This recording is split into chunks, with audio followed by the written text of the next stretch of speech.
Hello, everyone, and welcome back to Be Like Christ for our 5-minute Bible study through Numbers chapter 27. You can find the free PDF outline for this and download it for yourself on our website at tobelikechrist.com. Numbers chapter 27. The main characters for this chapter, first of all, we have Moses. He's God's selected leader who's leading the people of Israel from Egypt to Canaan. Eleazar, he's the son of Aaron, who used to be the high priest, but Aaron died and Eleazar took over that job of high priest. And then Joshua, he's also known as Hoshea. He was Moses' assistant for a long time, and he was one of the 12 spies that spied out the land of Canaan along with Caleb in Numbers 13. And the text tells us in verse 18 of this chapter that God's Spirit was with Joshua. In terms of our timeline, these events took place near the end of the Israelites' 40 years of wandering in the wilderness. They're just about to enter Canaan and conquer that land so they can live there. This would have been approximately 1450 BC. And then our map is pretty much the same as the last couple chapters. The children of Israel are still camped at the border of the Amorites and the Moabites, at a place near Pisgah known as Shittim. Now let's break this chapter down in our outline. The first 11 verses, we're going to talk about a request that's made by the daughters of Zelophehad. So Zelophehad was a man from the tribe of Manasseh. If you have a really sharp memory, you'll remember that he was mentioned back in chapter 26, verse 33, as having no sons. Instead, he had 5 daughters. His daughters approached Moses and Eleazar and asked to receive a portion of the land of Canaan as their family inheritance and to carry on their father's name. Right? Typically, that would flow down through the son of a man, but in this case, that wasn't going to happen. So they said, can it pass down through us as daughters? Moses consulted the Lord on this issue, and God affirmed, or he approved the request of Zelophehad's daughters that they could receive a portion of land. God gave further instructions then for how land was to pass down through families in the case of a man having no sons.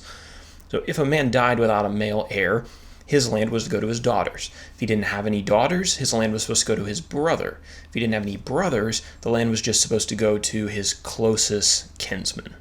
In verses 12 through 23, we have kind of a sad section. A replacement is chosen for Moses to lead the people. So God told Moses to go up into the mountain and to overlook the land of Canaan because his death was approaching. Moses wasn't allowed to enter Canaan because of the mistake that he had made at the waters of Meribah in the wilderness of Zin, which you can read about back in chapter 20, and specifically verse 12. Moses asked God to appoint a man to lead the Israelites in his place.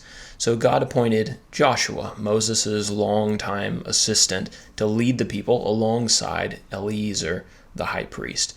So Moses obviously agreed with this. He brought Joshua before all the congregation of Israel. He laid his hands on him and he commissioned him, passing on his authority to Joshua as God's appointed leader.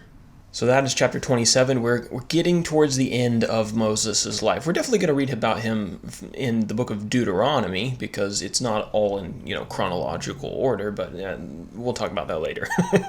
Okay, time for an application. Many critics of Christ and his teachings like to characterize the Bible as a book that promotes misogyny. They want to frame the Bible as a book that oppresses women.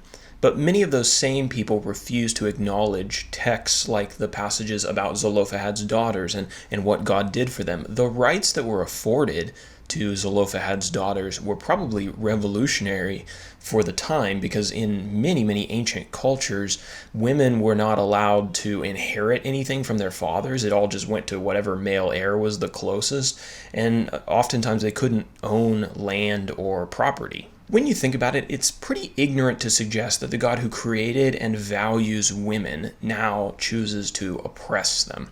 Just because God's views of women don't align with modern feminist views and, quote, progressive views, doesn't make God an oppressor. In fact, the opposite is actually true, and this is something that we need to be aware of and to push back on those who suggest otherwise, right? The opposite is true. Those who want to push women outside of the natural order, outside of the role that the Creator has given to them, they are the actual oppressors. We wonder why we have so many issues with men mental health, with identity crisis in our culture. Part of it's because we're pushing both men and women out of the roles that God has created them to fill, and rather than helping them find fulfillment in those things within the natural order, we're saying, no, you can be whatever you want to be. God has made us a certain way for a reason, and to suggest that you can progress past the natural order that God has created is ridiculous, right? He created the world a particular way, and for you to suggest that people should go beyond that to evolve to something better is actually to lead people into identity crisis, and therefore to oppress them and to keep them from finding who they were meant to be.